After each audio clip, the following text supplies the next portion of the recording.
everyone. Assalamu alaikum. আমি Mohammad ওয়ালিনুর, Java-based software developer trainee of ISDB BISEWIT Scholarship Program, Round 68. Today, I'm going to present my project inventory and stock management system. আমার প্রজেক্টে যে সকল technology use করা হয়েছে তা হলো ফ্রন্ট এন্ড হিসেবে অ্যাঙ্গুলার, ব্যাক এন্ড হিসেবে ব্যবহার করা হয়েছে spring and spring boot, database হিসেবে ব্যবহার করা হয়েছে MySQL এবং অন্য যে সকল টেকনোলজি ব্যবহার করা হয়েছে তা হলো TypeScript, Bootstrap, sweet alert and this is my project system architecture. আমার inventory and stock management system প্রজেক্টের সার্বিক সহযোগিতায় ছিলেন আমার শ্রদ্ধেয় faculty sir Mohammad Maruf Hasan, faculty of ISDB BISEWIT scholarship programme, এবং আমার প্রজেক্টের সার্বিক তত্ত্বাবধানে ছিলেন আমার শ্রদ্ধাভাজন consultant sir Mohammad Mosaidul Islam, consultant of ISDB BISEWIT scholarship programme.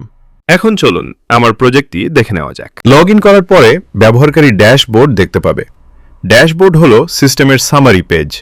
এখানে গুরুত্বপূর্ণ বিজনেস ইনফরমেশন কার্ডস এবং চার্ট আকারে দেখানো হয়। প্রোডাক্ট ম্যানেজমেন্ট মডিউল হল সিস্টেমের অন্যতম প্রধান মডিউল। প্রোডাক্ট পেজ থেকে নিউ প্রোডাক্টস, আপডেটস, ভিউজ এবং ডিলিট করা যায়, এবং আমরা চাইলে প্রোডাক্টের বারকোড প্রিন্ট করে ফিজিক্যাল প্রোডাক্ট বারকোড বসিয়ে দিতে পারবো। একই প্রোডাক্ট এর বিভিন্ন সাইজ, কালার অথবা মডেল থাকলে ভেরিয়েশন ব্যবহার করা যায়, এবং প্রোডাক্ট ভেরিয়েশনগুলো ফর্মের মাধ্যমে অ্যাড করা যায়। প্রোডাক্টগুলোকে বিভিন্ন ক্যাটাগরিতে ভাগ করা যায় এবং ক্যাটাগরিগুলো অ্যাড ক্যাটাগরি ফর্মের মাধ্যমে অ্যাড করা যায়। ইউনিট মডিউলে পিস, কিলোগ্রাম, লিটার, বক্স ইত্যাদি ইউনিট রাখা যায় এবং অ্যাড ইউনিট ফর্মের মাধ্যমে ইউনিটগুলো অ্যাড করা যায়। কাস্টমার মডিউলের মাধ্যমে সকল কাস্টমারের তথ্য পরিচালনা করা হয় এবং অ্যাড কাস্টমার ফর্মের মাধ্যমে কাস্টমার ইনফরমেশন দিয়ে কাস্টমার লিস্ট করা যায়। সাপ্লায়ার মডিউলের মাধ্যমে ব্যবসার সকল সরবরাহকারীর তথ্য একটি কেন্দ্রীয় জায়গা থেকে পরিচালনা করা হয় এবং অ্যাড সাপ্লায়ারের মাধ্যমে সাপ্লায়ার লিস্ট তৈরি করা হয়। ওয়্যারহাউস মডিউলের মাধ্যমে এক বা একাধিক ওয়্যারহাউস পরিচালনা করা যায়। প্রতিটি প্রোডাক্ট কোনো ওয়্যারহাউসে রয়েছে তা আলাদাভাবে সংরক্ষণ করা হয়। অ্যাড ওয়্যারহাউস ফর্মের মাধ্যমে ওয়্যারহাউসের লিস্ট করা যায়। পারচেস মডিউলের মাধ্যমে সাপ্লায়ার থেকে প্রোডাক্ট ক্রয় পরিচালনা করা হয়। পারচেস অর্ডার ফর্মের মাধ্যমে প্রোডাক্ট অর্ডার করা হয়। অর্ডার কনফার্ম করার পরে ইনভয়েসটি প্রিন্ট দেওয়া যাবে এবং সাপ্লায়ারের ইমেলে পারচেস ইনভয়েসটি মেল করা যাবে। পারচেস রিটার্ন সিস্টেমের মাধ্যমে কোনো প্রোডাক্ট ড্যামেজড, এক্সপায়ার অথবা ভুল হলে সাপ্লায়ারের কাছে রিটার্ন করা যায়। অ্যাড পারচেস রিটার্ন ফর্মের মাধ্যমে সেলস মডিউলের মাধ্যমে কাস্টমারের কাছে প্রোডাক্ট বিক্রয় করা হয়। সেলস অর্ডার ফর্মের মাধ্যমে প্রোডাক্ট সেলস করা হয়। সেলস কনফার্ম করার পরে ইনভয়েসটি প্রিন্ট দেওয়া যাবে এবং কাস্টমারের ইমেইলে সেলস ইনভয়েসটি মেইল করা যাবে। সেল আইটেমস প্রতিটি ইনভয়েসের ভিতরে বিক্রি হওয়া প্রোডাক্টগুলোর বিস্তারিত রেকর্ড সংরক্ষণ করে। এর মাধ্যমে কোন ইনভয়েসে কোন প্রোডাক্ট কত কোয়ান্টিটি এবং কত দামে বিক্রি হয়েছে তা সহজে ট্র্যাক করা যায়। পয়েন্ট অফ সেল দ্রুত সেল কমপ্লিট করার জন্য তৈরি করা হয়েছে। প্রথমে কাস্টমার এবং ওয়্যারহাউস নির্বাচন করা হয়। তারপর প্রোডাক্ট সার্চ, ক্যাটাগরি ফিল্টার অথবা বারকোড ব্যবহার করে প্রোডাক্ট কার্টে যোগ করা যায়। সিস্টেম অ্যাভেইলেবল স্টক চেক করে। স্টক না থাকলে অথবা কোয়ান্টিটি বেশি হলে ওয়ার্নিং দেয়। সেলস রিটার্ন সিস্টেমের মাধ্যমে কাস্টমার কোনো প্রোডাক্ট ড্যামেজড, এক্সপায়ার অথবা পরিবর্তন করতে চাইলে কোম্পানির কাছে রিটার্ন করতে পারবে তার ইনভয়েস সিলেক্ট করে সেলস রিটার্ন ফর্মের মাধ্যমে। পেমেন্ট মডিউলের মাধ্যমে বিজনেসের ইনকামিং এবং আউটগোয়িং পেমেন্ট পরিচালনা করা হয়। প্রথমে পেমেন্ট তৈরি করা হয়, এরপর পেমেন্ট অ্যাপ্রুভালের জন্য সাবমিট করা হয়। অথরাইজড ইউজার পেমেন্ট অ্যাপ্রুভ অথবা রিজেক্ট করতে পারে।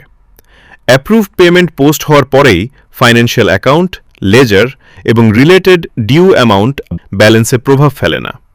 পেমেন্ট ড্যাশবোর্ড থেকে পেমেন্টের ওভারঅল সামারি এবং কারেন্ট স্ট্যাটাস দেখা যায়। পেন্ডিং অ্যাপ্রুভালস পেজ থেকে অ্যাপ্রুভালের অপেক্ষায় থাকা পেমেন্টগুলো রিভিউ করা যায়। ফাইন্যান্সিয়াল অ্যাকাউন্ট সেকশন থেকে ক্যাশ, ব্যাংক, কার্ড এবং মোবাইল ব্যাংকিং অ্যাকাউন্ট পরিচালনা করা হয়। ব্যাংক রিকনসিলিয়েশনের মাধ্যমে ব্যাংক স্টেটমেন্ট এবং সিস্টেম ট্রানজ্যাকশন মিলিয়ে দেখা যায়। পেমেন্ট রিপোর্টস থেকে পেমেন্ট হিস্ট্রি, অ্যাকাউন্ট মুভমেন্ট এবং ট্রানজ্যাকশন সামারি বিশ্লেষণ করা যায়। এক্সপেন্স মডিউলের মাধ্যমে বিজনেসের দৈনন্দিন এবং অপারেশনাল এক্সপেন্স পরিচালনা করা হয়। প্রথমে এক্সপেন্স তৈরি করা হয় এবং উপযুক্ত ক্যাটাগরি নির্বাচন করা হয়। এরপর প্রয়োজনীয় তথ্য ও সাপোর্টিং ডকুমেন্ট যোগ করে এক্সপেন্স সাবমিট করা হয়। অথরাইজড ইউজার এক্সপেন্স অ্যাপ্রুভ অথবা রিজেক্ট করতে পারে। এক্সপেন্স ক্যাটেগরিজ সেকশন থেকে বিভিন্ন খরচসমূহ আলাদাভাবে অর্গানাইজ করা যায়। ওয়েস্টেজ মডিউলের মাধ্যমে ড্যামেজড, এক্সপায়ার্ড, হ্যান্ডলিং এরর অথবা স্টোরেজ প্রবলেমের কারণে নষ্ট হওয়া প্রোডাক্ট রেকর্ড করা হয়। প্রথমে ওয়েস্টেজ ক্যাটেগরি নির্বাচন করে রেকর্ড তৈরি করা হয়। এরপর অথরাইজড ইউজার সেটি অ্যাপ্রুভ করলে ওয়্যারহাউস স্টক কমে এবং লস অ্যামাউন্ট সিস্টেমে আপডেট হয়। ইনভেন্টরি মডেলের মাধ্যমে প্রোডাক্ট এবং ওয়্যারহাউস অনুযায়ী বর্তমান স্টক দেখা ও নিয়ন্ত্রণ করা হয়। স্টক ওভারভিউ থেকে কোন ওয়্যারহাউসে কোন প্রোডাক্ট কত কোয়ান্টিটি আছে তা দেখা যায়। কোয়ান্টিটি রিঅর্ডার লেভেলের নিচে গেলে সিস্টেম সেটিকে লো স্টক হিসেবে চিহ্নিত করে। স্টক মুভমেন্টস থেকে পারচেজ, সেল, রিটার্ন, অ্যাডজাস্টমেন্ট এবং ট্রান্সফারের কারণে হওয়া প্রতিটি স্টক ইন ও স্টক আউট অ্যাক্টিভিটি ট্র্যাক করা যায়। ফিজিক্যাল স্টক এবং সিস্টেম স্টকের মধ্যে পার্থক্য থাকলে স্টক অ্যাডজাস্টমেন্ট তৈরি করা হয়।